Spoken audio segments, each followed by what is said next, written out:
আরে কই যাইতেছো? রিকশায় উঠো, কলেজ যাইবা না? তুমি চলে যাও, এখন থেকে আমি একাই যেতে পারবো। আরে কি কইতেছো? আমি থাকতে তুমি একা যাইবা কেন? শুধু শুধু কেন সময় নষ্ট করবা? আমি এখন বাচ্চা আছি নাকি? আমি তো একাই যাইতে পারি ভার্সিটিতে। আরে এতদিন তো আমি তোমার ভার্সিটিতে দিয়ে আইছি, এতদিন যখন সময় নষ্ট হয় নাই, এখন হইব না। রিকশা উঠো, তাছাড়া এখন তো তুমি আমার সব।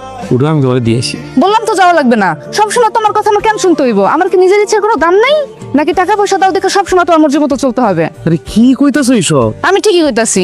আমি জানি তুমি আমার জন্য অনেক কিছু করছো, আমি তো কিছু অস্বীকার করতেছি না। আমি যেদিন বড় অবস্থায় যাবো ওই দিন তোমার সবকিছু ফিরে দিবো। মানে আমি বুঝতেছি না, তুমি আমাকে কেন এমন করে কথা কইতাছো? আরে আমি তোমার জন্য যা কিছু করছি এগুলো কি ফেরত না লেগে করছি?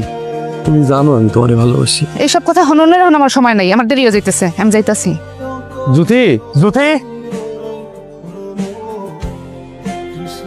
জুথি, এটা কার গাড়িতে উঠলো? তাড়াতাড়ি চলো, সন্ধ্যা হয়ে গেল, বাসায় যেতে হবে। কিন্তু আজকে তো আমরা বাসায় যাব না। মানে তবে কোথায় যাচ্ছি? আজকে তোমাকে নিয়ে আমি লং ড্রাইভে যাব। Long drive? আজকে তোমাকে নিয়ে আমি সারা রাত ঘুরবো। কিন্তু কোনো কিন্তু নয় জান, আই লাভ ইউ। এমন করো কেন? I love you too. আপু, আরে রাজু ভাই, আপনি? জুথি কোথায় আপনি কইতে পারেন? কয়েকদিন ধরে ফোন দিতাছি, ফোন ধরে না। আজকে তোমার ফোনই বন্ধ। ও জ্যোতি, ও তোর বয়ফ্রেন্ডের সাথে ঘুরতে গেছে। কি কইতাছেন আপনি? আমি ঠিকই বলছি, কেন আপনি জানেন না? জ্যোতি ভার্সিটির এক বড়লোক ছেলের সাথে প্রেম করে। এটা কেমনি সম্ভব? আপনি মিথ্যা কথা কইতেছেন। আমি কোনো মিথ্যা বলছি না, আর মিথ্যা বলে আমার লাভই বাকি। শুনুন, আপনি জ্যোতির জন্য অনেক করেছেন, তাই হয়তো জ্যোতি আপনাকে সামনাসামনি কিছু বলতে পারছে না, বাধ্য হয়েই আপনাকে সহ্য করছে আর কি। আপনি এমন করে কইতাছেন, এটা হইতেই পারে না।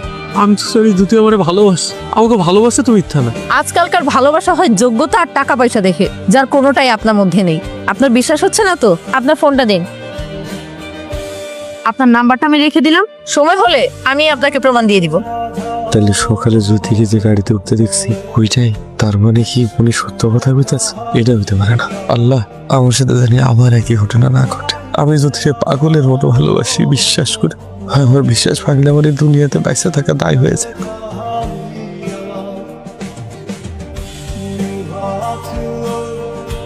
তোর মতো একটা মানুষকে আমি বিশ্বাস করেছিলাম, আর তুই আমার সাথে চিট। ঘৃণা হচ্ছে আমার নিজের প্রতি যে আমি এটা আমি কি করছি। আল্লাহ, আমার রাজুর কাছে যাবে। রাজু, রাজু, রাজু।